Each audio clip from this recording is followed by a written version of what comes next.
Yo les trashers. Ouais non, je déconne. J'adore l'humour. Bref. Et aujourd'hui, je vais commencer une nouvelle série vous guidant à travers Photoshop. On va partir des bases et des éléments essentiels.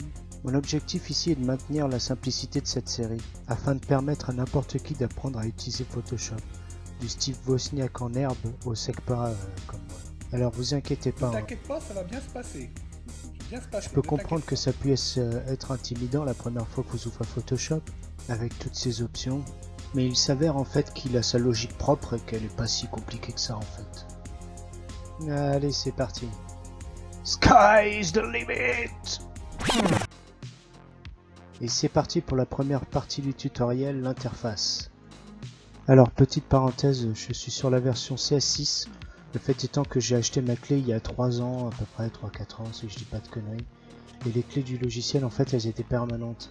Alors que maintenant ils sont passés sur un système d'abonnement et comme j'ai pas envie de me faire tondre comme un mouton chaque mois sous le signe du cheptel libéral de Adobe, bah donc je suis resté sur ma vieille version, surtout que les changements opérés depuis sont vraiment très mineurs. Donc c'est un choix personnel, hein, ça n'engage que moi, et voilà, c'était mon petit moment blabla politique, famille, tout ça. Adobe, niquez-vous bien cordialement. Maintenant, pour nous assurer que nous sommes bien sur la même page, on va vérifier que fenêtre, espace de travail, les indispensables entre parenthèses par défaut est coché, afin de nous assurer que nous avons les mêmes fonctionnalités actives. Alors là, je vais développer le menu. Ça change rien, c'est simplement pour des soucis de visibilité. Sur cette barre, qu'on appelle la barre des tools, si tu regardes bien, il y a des petits séparateurs. Alors en fait, cette barre de tools, elle est divisée en 4 grandes catégories. La première correspond à tout ce qui est sélection d'images. La deuxième, manipulation d'images et retouches. La troisième, les tracés, tout ce qui est sélection de tracés, texte, rectangle, en gros tout ce qui est forme. Et la quatrième, c'est la navigation.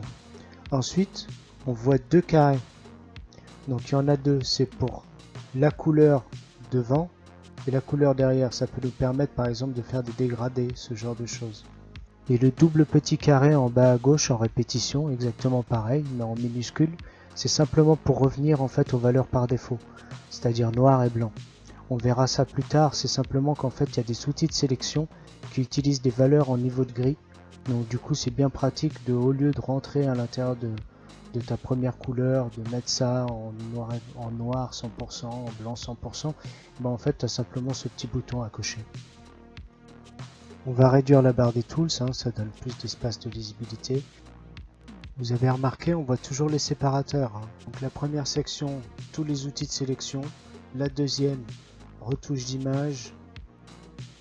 La troisième, tout ce qui va être forme vectorielle et texte. La quatrième, la navigation et la couleur. Et on va créer notre premier document. Donc on va dans Fichier, Nouveau. Et là tout de suite ce qu'on voit, donc on a plein de valeurs, hein, paramètres prédéfinis, largeur, hauteur, nom, donc on va mettre mon fichier pour le nom.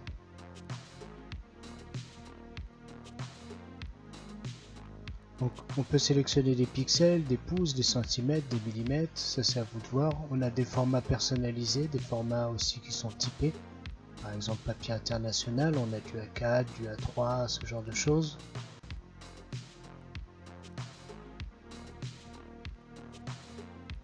Ensuite pour la résolution, donc quand vous faites de l'impression, c'est du 300 pixels par pouce et c'est en CMJN, cyan, magenta, jaune, noir. Et si vous faites un document qui n'est pas fait pour être imprimé mais qui est pour du web, vous mettez en 72 pixels par pouce et RVB. Pour ce qui est du contenu de l'arrière-plan, c'est simplement en fait le document que vous allez créer de base si vous voulez une couleur, du blanc ou de la transparence. Pour le profil colorimétrique, alors ça c'est un truc, on va pas s'attarder dessus parce que c'est un truc professionnel. C'est simplement en fait si vous créez un document par rapport à un support spécifique. Ensuite, le format de pixels, c'est pareil. Sur un écran, les pixels sont carrés, par exemple dans le cinéma, ils sont rectangulaires. Mais tout ça, c'est trop complexe et c'est trop professionnel, on s'en fout. Ce qu'il faut bien retenir, c'est RVB pour le web, CMJN pour l'impression. Et pareil, la résolution. 72, vous êtes en train de faire un document web. 300, vous êtes en train de faire un document lié à l'impression. Donc 300 CMJN, 72 RVB. Alors pourquoi RVB pour un document web et CMJN pour un document destiné à l'impression? C'est tout simplement parce que les deux supports en fait n'utilisent pas le même système de couleurs. Un écran, plus tu vas rajouter de la couleur, plus tu vas aller vers le blanc. C'est ce qu'on appelle un système de couleurs additif. Et si tu imprimes, bah c'est l'inverse. Plus tu vas rajouter de la couleur, plus ça va être foncé. Donc on utilise CMJN pour ce dernier. Enfin bon, on va pas trop s'attarder sur la théorie. Si ça t'intéresse, fais-le moi savoir dans les commentaires et on abordera le sujet plus en profondeur éventuellement. Bon, on va sélectionner la taille de notre document, donc on va se mettre sur une base de 1920 par 1080 pixels. On appuie sur OK, donc on a bien vérifié qu'on est en 72 dpi RGB. Donc ça, c'est les calques. Sur le côté droit, là, cette fenêtre. Donc c'est hyper important. Ensuite, on a les couches, donc comme on a sélectionné le système RVB, on a la couche rouge, vert, bleu. C'est la couche de chaque couleur. Et ensuite, on a les tracés. Donc, par contre là les tracés on voit rien, c'est normal. Si je fais un dessin par exemple à l'outil plume, là on le voit tout de suite apparaître. On supprime ça. Donc l'important avec les calques, c'est quand on arrive avec un premier calque, il est toujours verrouillé. Donc ce qu'on fait, c'est on double-clique soit sur le cadenas, soit sur l'image directement. Ensuite on va lui donner un nom à ce calque. En dessous, ce qu'on voit là avec le nom couleur, ça c'est simplement des systèmes d'organisation. Si on veut rajouter une couleur sur le calque, ce ne sera pas une couleur dans l'image, mais juste dans l'organigramme à droite. On le verra plus tard de toute façon. Donc à droite, les propriétés, ce qu'on appelle fenêtre. À gauche, les tools. Et en haut, tout ce qui va être supplémentaire en fait, que je vais vous expliquer après. Par exemple, si on clique sur fenêtre, qu'on va chercher paragraphe, ça va se rajouter en fait dans les fenêtres à droite, ce fameux truc à droite là des propriétés. Donc là maintenant on a paragraphe. La barre en haut là, on va voir ça un petit peu plus tard aussi.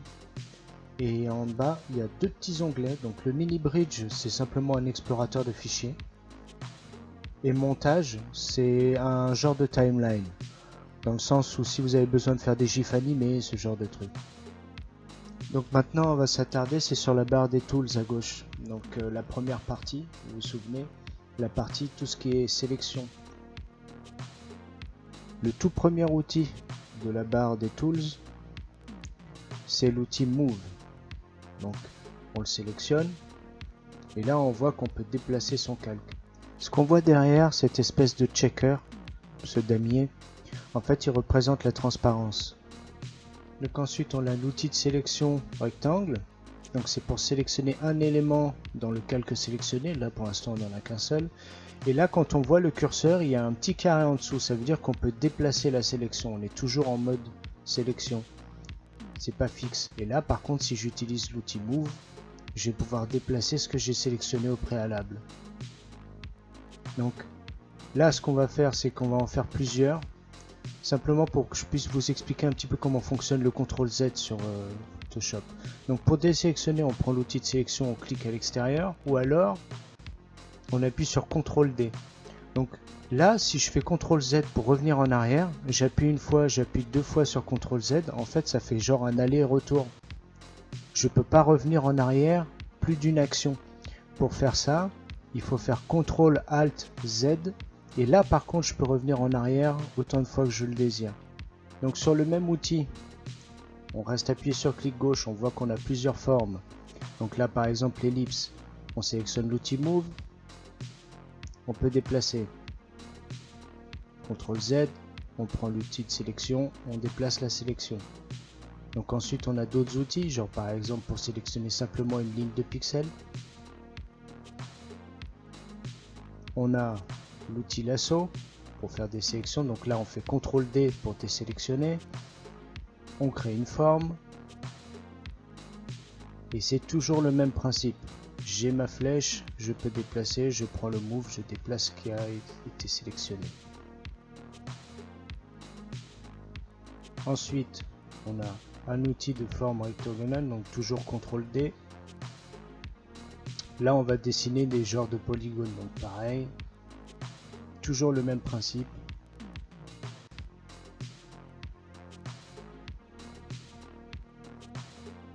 Donc, je pense que ça vous l'avez bien assimilé. Maintenant, quand je suis dans l'outil sélection, je déplace ma sélection. Si je prends l'outil move, je vais déplacer ce que j'ai sélectionné au préalable. Alors pour l'outil baguette magique et pour le deuxième qui est sélection rapide, on va aller chercher une petite image, une arme de destruction massive, un truc qui fait mal au newf, un truc qui te tue instant quand tu le regardes. Canard en plastique.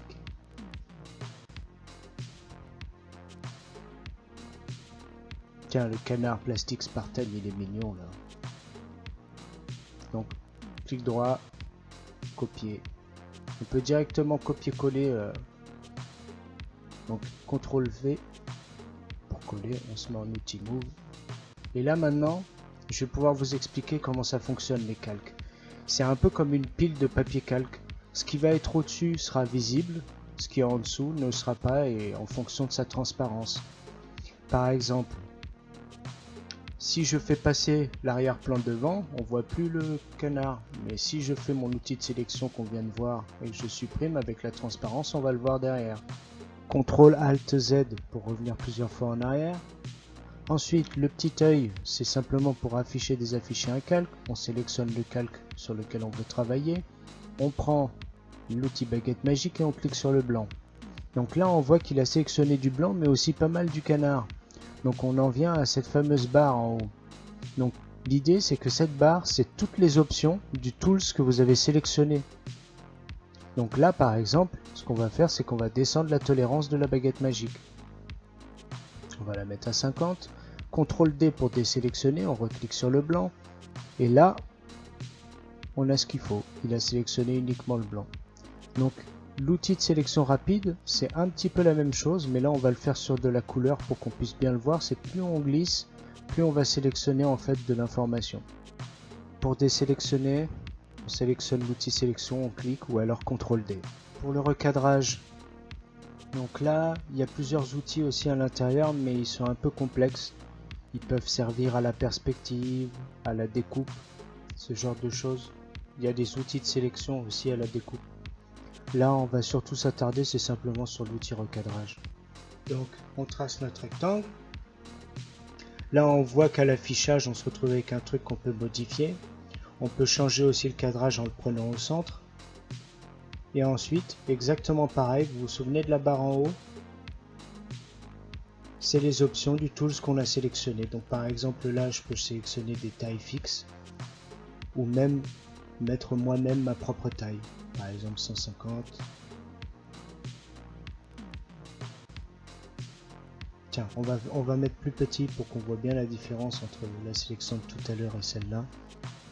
Et ensuite, pour valider, il suffit d'appuyer sur Entrée. Donc, une fois entré, c'est pour valider ce qu'on a écrit dans le champ texte en haut. Une fois entré à nouveau, ça valide le recadrage. Un petit CTRL Z. L'outil pipette juste en dessous. Donc là pareil, si on reste appuyé, on voit qu'il y a plusieurs options. Donc l'échantillonnage de couleurs, la règle, les outils d'annotation, ce genre de choses, on va pas s'attarder dessus, on va juste prendre l'outil pipette. Donc ça permet en fait de sélectionner la couleur qui est présente sur l'un de vos calques, s'il est en visible. N'oubliez pas le petit bouton en haut pour remettre les paramètres par défaut. Bon là, mesdames et mesdames, c'est parti, on va commencer à taper dans le dur, on va se faire un tout petit peu violence. Alors l'outil correcteur localisé, qu'est-ce que c'est que ces conneries? Alors ça pour l'instant on va pas le regarder, on va juste se focus sur le pinceau. Donc voilà, c'est un pinceau.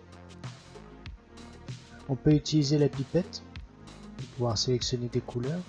Donc c'est toujours le carré en face devant qui va déterminer. Donc toujours comme d'habitude cette fameuse barre avec toutes les options.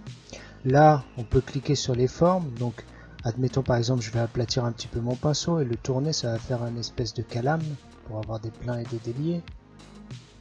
Alors je vais volontairement foutre le gros bordel sur mon canard. On peut augmenter le pas. Donc ça va être le nombre d'étapes, la dureté. Alors la dureté, je ne sais pas si on va très bien le voir là sur ce type de pinceau. On va prendre un truc plus rond, comme on avait de base, voilà. Et une taille plus grande. Donc quand on fait clic droit, on a toutes les options pour l'épaisseur et la dureté.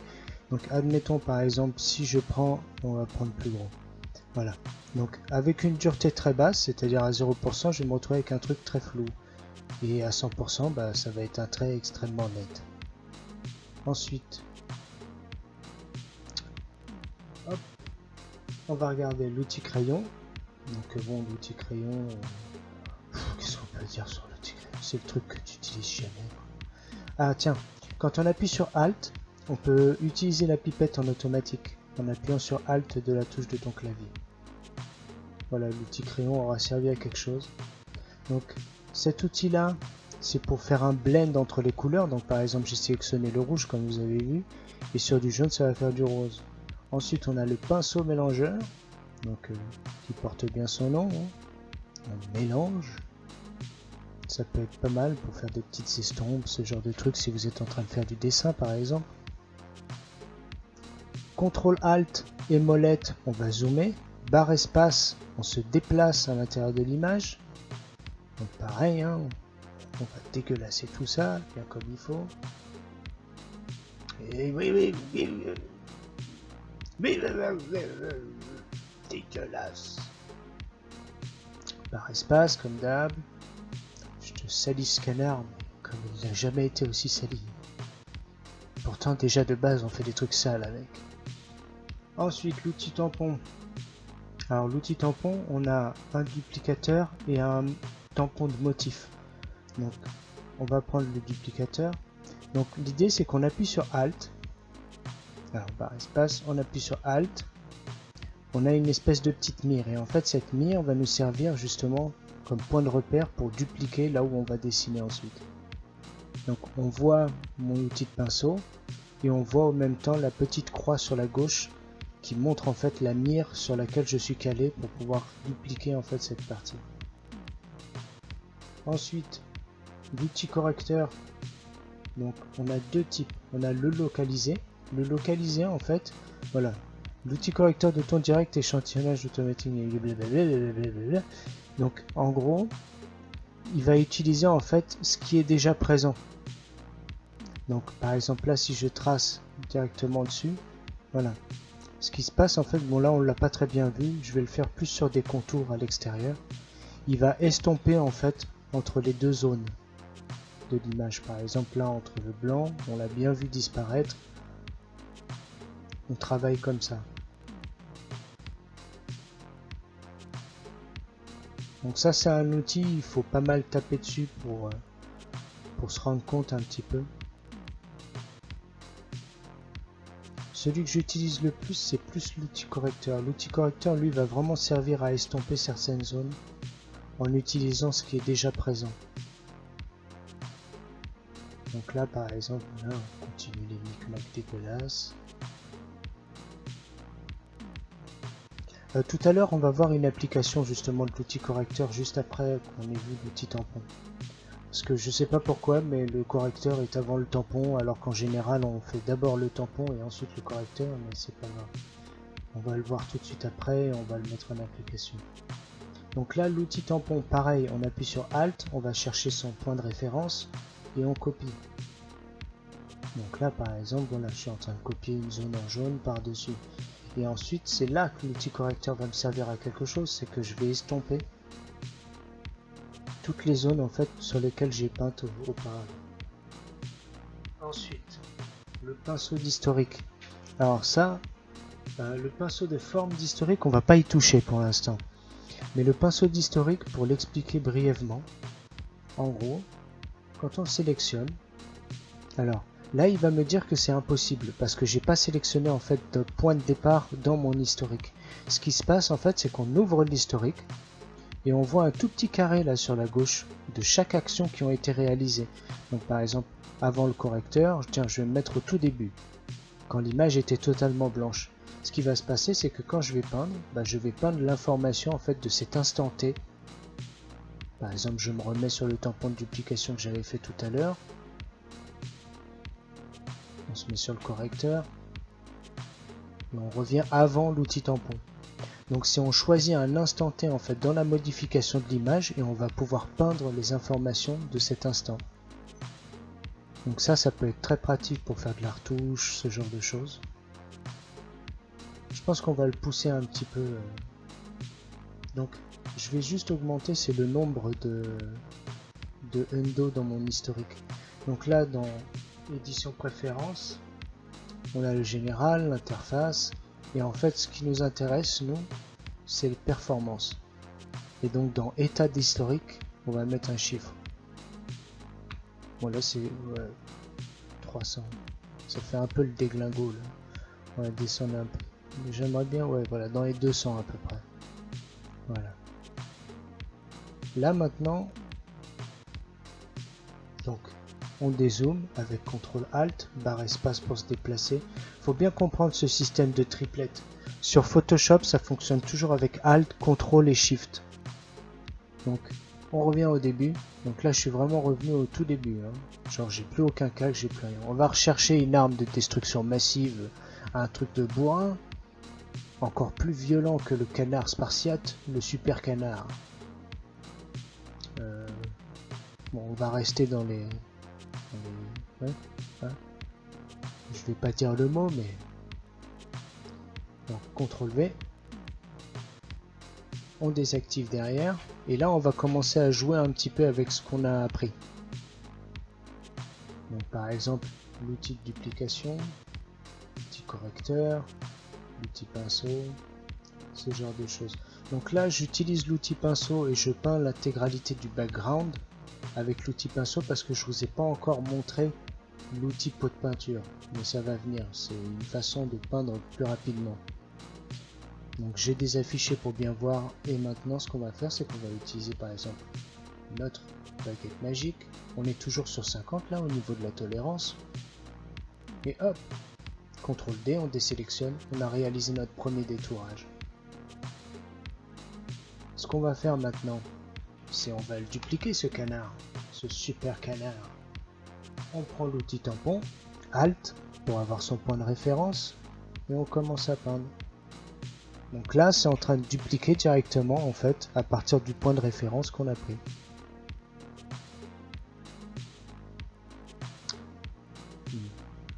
J'ai pris un pinceau quand même un peu petit. Là je suis là à gribouiller comme un couillon. Ouais, on va prendre un truc plus gros. Donc clic droit, épaisseur, on prend une bonne épaisseur. Alt, clic pour prendre son point de référence et on fait le joli canard.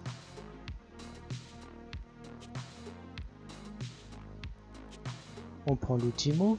Donc là maintenant, on voit bien qu'ils sont sur le même calque. Ce que je vais faire, c'est que je vais les séparer dans un calque différent. Comme ça, on va bosser avec 3 calques. Donc l'outil de sélection qu'on a vu tout à l'heure, l'outil Move, on fait un CTRL X pour couper, on crée un nouveau calque, CTRL V, et maintenant on a 2 calques séparés. Donc on peut les sélectionner comme ça directement en cliquant dans l'arborescence des calques à droite, ou alors on reste appuyé sur CTRL et on clique. Vous voyez, ça change. Donc on peut sélectionner visuellement des calques aussi avec CTRL. On reste appuyé sur CTRL et on clique. Donc là, on va commencer un petit peu à salir ce joli canard.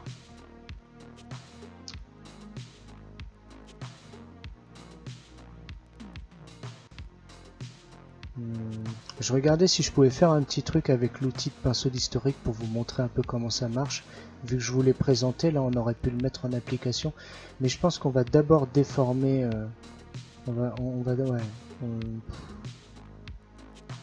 C'est le moment où je commence à sécher du cerveau. Bon, on va prendre l'outil gomme. On continue les outils. On continue les outils. On va prendre une épaisseur un petit peu plus basse. Là, je suis en train d'effacer, c'est directement sur mon background. Donc CTRL ALT Z pour revenir en arrière. Et moi, ce que je voulais, c'était sélectionner le deuxième canard. Donc faites bien attention, surtout c'est sur quel calque que vous bossez à chaque fois.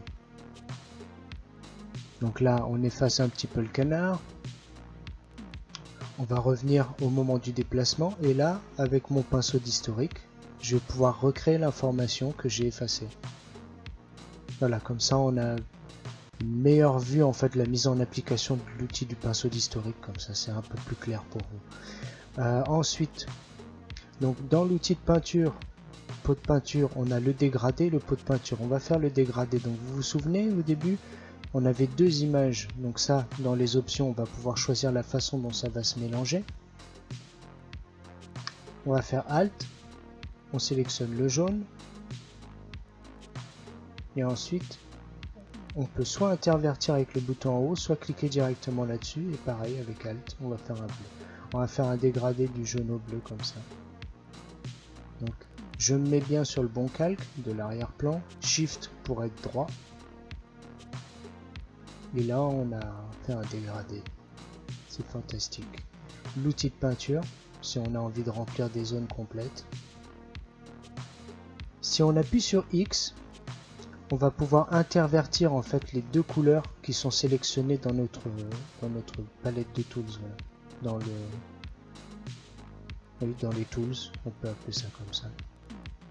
Ensuite, donc ça, l'outil goutte d'eau, netteté et doigt. Donc l'outil doigt c'est le plus simple.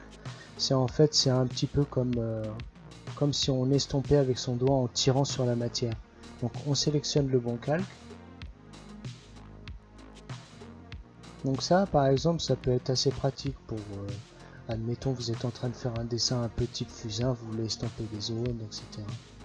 L'outil netteté, ça va améliorer la netteté. Alors on va zoomer un petit peu, CTRL ALT molette, on sélectionne le bon calque et là on va augmenter la netteté avec. Donc ça rajoute un piquet à l'image pour certaines zones si ça vous intéresse. C'est un outil comme un autre. De toute façon là pour l'instant on est vraiment dans la présentation de l'interface. On fera des exercices pratiques plus tard. On s'amusera un petit peu avec tout ça. Là le but étant de vous présenter en fait la majorité de l'interface du logiciel pour que vous ne puissiez pas être trop perdu ensuite quand on fera des tutos de mise en application. Donc l'outil goutte d'eau qui va vous permettre justement d'estomper au lieu de rajouter de la netteté. Ensuite, densité moins, densité plus. Densité moins, ça va vous permettre d'éclaircir des zones. Donc ça, c'est des outils qui sont extrêmement utiles. C'est pour de la retouche photo par exemple. Pour éclaircir des zones un peu plus foncées, ce genre de choses. Ensuite, on a densité... Alors, on va augmenter un petit peu, je vais essayer de bien vous montrer parce que c'est pas évident. Alors on voit bien hein, que ça rend le truc beaucoup plus clair. On voit bien que ça éclaircit l'image. Sur le jaune ça se verra pas spécialement là. Voilà, sur le bec on le voit bien. Là. Ensuite, densité plus. Densité plus, ça va être la même chose. Alors, pourquoi ça marche pas les amis? Parce qu'on n'est pas sur le bon calque. Faites bien attention à ça, faites bien attention. C'est le plus important, c'est vérifier bien sur quel calque vous êtes en train de bosser, sinon vous n'allez pas comprendre ce que vous êtes en train de faire. Donc là, on épaissit, ou on assombrit, je dirais plutôt. On assombrit en fait les zones.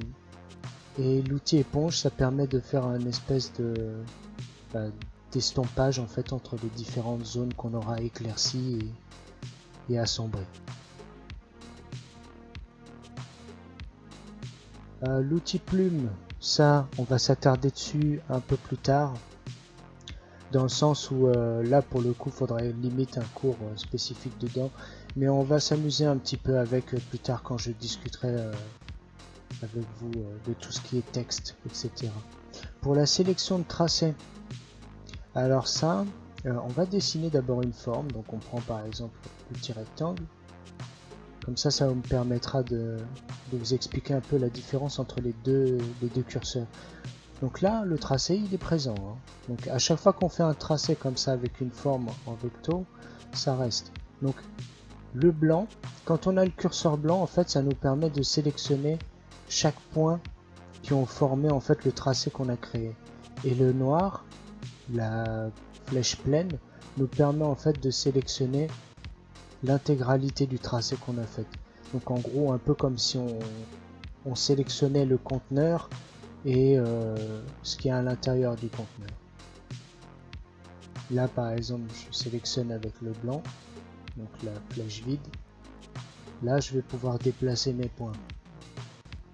Ensuite, voilà, ça c'est pour se déplacer, hein. On l'a vu avec la barre espace. La barre espace est quand même plus pratique. La rotation ensuite, donc pour le raccourci de la rotation c'est R, si ça vous intéresse. Shift pour se caler, si vous avez besoin de vous remettre droit. Donc en général les rotations comme ça c'est assez pratique, c'est quand vous faites du dessin, un peu comme quand vous penchez votre feuille. L'outil zoom, hein, vous cliquez une fois, ça va zoomer, vous appuyez sur Alt, ça va faire l'inverse, et si vous restez appuyé dessus, vous avez la possibilité de zoomer, dézoomer avec la souris.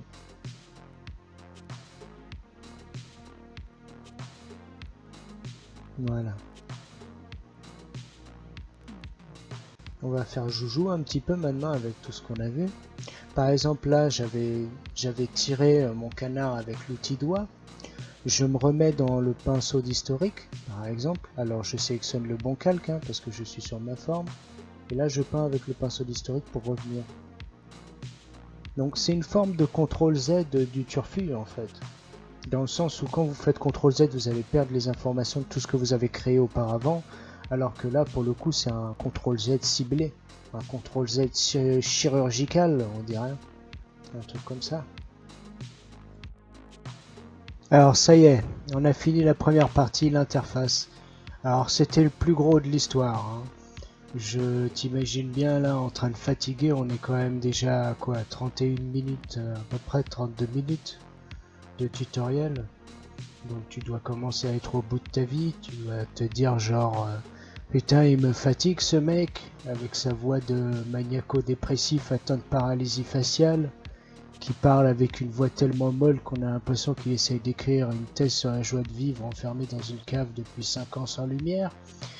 Mais là maintenant en fait ça va aller très très vite parce que ce qu'on va survoler en fait eh ben, c'est simplement des menus qui sont sur la barre en haut à côté de fichiers, édition, images, calque, etc. Donc ça va aller très très vite. On est presque au bout, t'inquiète pas bon sens. Force et honneur! Allez, accroche-toi! Donc pour ce qui est des effets, on va déjà afficher l'historique. Donc ça se passe essentiellement dans filtre et dans image. Donc par exemple dans image, on va avoir mode, on va pouvoir switcher par exemple entre RVB, CMJN si tu te souviens bien au tout début, impression ou web. Ensuite réglage, luminosité, contraste. Donc là bon je t'apprends rien, tu sais ce que c'est que de la luminosité, un contraste. Fais bien attention par contre c'est voilà l'aperçu. Est-ce qu'il est coché ou pas, que tu puisses voir un peu les modifications que tu fais. Donc niveau, ça c'est un petit peu plus complexe. On pourra l'aborder dans un autre tuto si tu veux. Je t'expliquerai un peu à quoi ça correspond cette espèce d'histogramme. Ensuite, donc les courbes, l'exposition, la teinte et saturation, ça c'est plutôt intéressant. Tu vas pouvoir par exemple switcher les couleurs. Donc avec plus ou moins de saturation et de luminosité.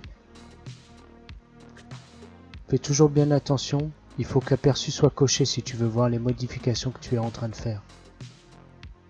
Ensuite, balance des couleurs, filtre photo, noir et blanc, tout ça tu connais, hein. J'imagine. Après je t'invite à faire quelques essais et à t'amuser toi-même avec les filtres. La désaturation, les correspondances de couleurs.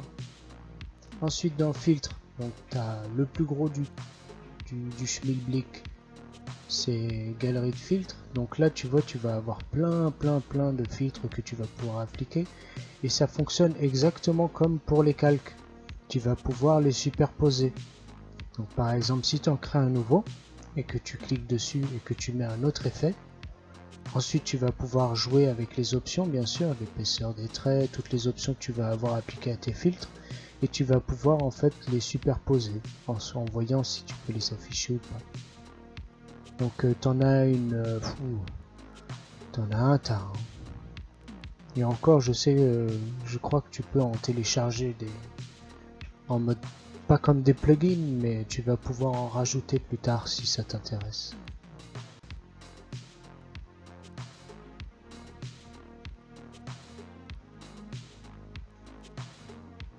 Comme tu vois, il y a plein d'options qui sont propres à chaque application de filtre. Ensuite, atténuation, ça va être tout ce qui va être un dépôt comment dire, de flou. Donc par exemple, si on pose un flou gaussien avec les pixels, toujours pareil, fais bien attention que l'aperçu soit coché. Tu vas pouvoir poser des flous directionnels, ce genre de choses. Le bruit, donc ça peut te servir par exemple pour de la retouche si tu as scanné une vieille photo, pour virer de la poussière, ce genre de choses, ou en rajouter toi-même. Les déformations, c'est genre tu vas créer des déformations, comme ça s'appelle, hein. Comme tu peux le voir là.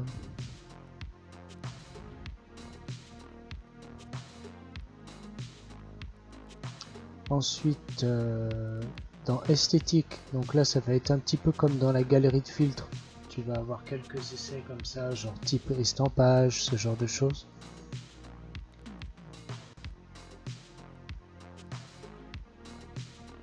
Rendu, donc ça va être pour de l'éclairage, les fibres, les halos lumineux.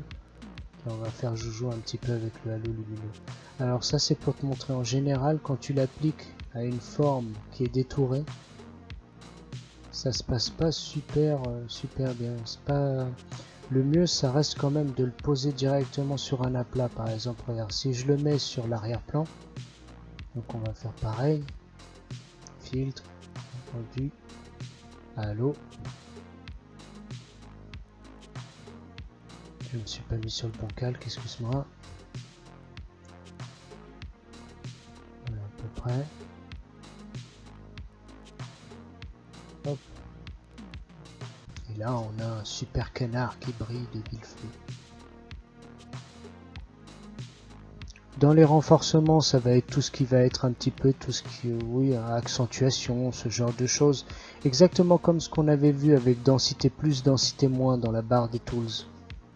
Sauf que là, c'est appliqué à toute ton image. La netteté, des contours plus nets. Pour la vidéo, ça on va pas s'attarder là-dessus, et le divers non plus. Digimark, je t'en parle même pas, c'est compliqué. Et puis voilà, on a déjà fait le tour de tout ce qui est filtre. Et la troisième partie, texte.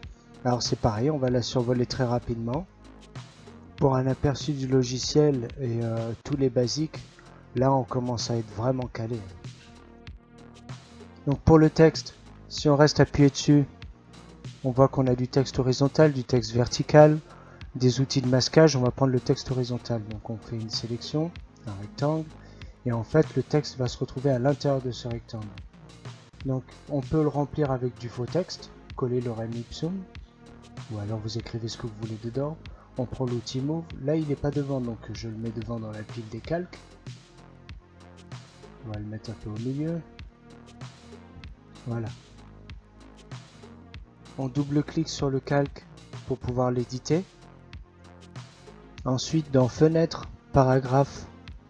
Donc ça c'est si vous ne l'avez pas en présence directement à droite. Donc moi je l'avais déjà affiché tout à l'heure, donc ils sont là. Donc on va cliquer sur Caractère.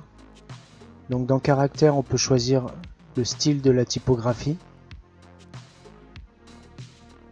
On l'a aussi en haut à gauche, dans la fameuse barre des options des tools. Ensuite ici, ça va être la taille de la typographie, le corps de la lettre.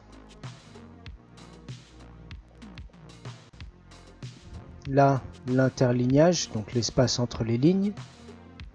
L'interlettrage, l'espace entre les lettres. Alors on va mettre en Arial pour que ce soit un peu plus visible. On verra bien l'espace entre les lettres. Voilà. Là ici, ça va être la hauteur. Ici, la hauteur à laquelle le bloc texte démarre. Ensuite, pour pouvoir éditer ces valeurs, on peut soit taper la valeur, soit appuyer sur la touche haut bas du clavier, ou alors carrément il y a une petite glissière sur le côté gauche. Voilà, comme ça.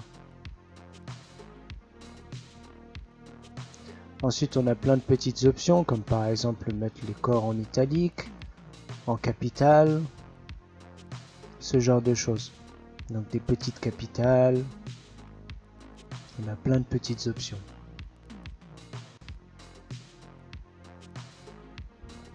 Ensuite, pour les paragraphes, donc la ligne du haut, là on va désélectionner, c'est juste pour vous montrer, on double-clique et ça prend le texte.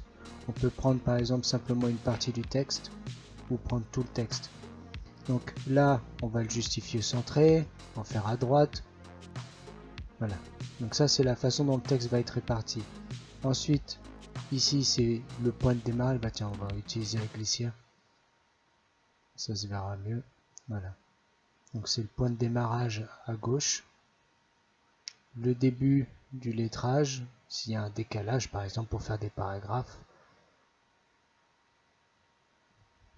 Et là, la césure. Donc j'ai zoomé pour qu'on puisse bien le voir. Puis voilà.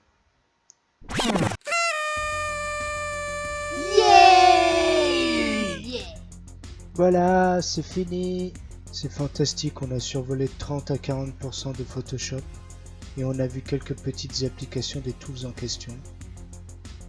Maintenant, libre à vous de survoler la vidéo, de la revisionner à nouveau. Avec ça, vous aurez les basiques pour suivre les prochains tutos qui forcément seront plus courts. J'espère que vous avez apprécié malgré l'aspect très dense de cette vidéo. N'hésite pas à t'abonner, à activer la cloche. Si tu veux me soutenir gratuitement, tu as un Utip. Tu peux mater des pubs. Et sinon, bah, tu peux te faire plaisir avec mon shop. On se dit à la prochaine vidéo et... Force et honneur!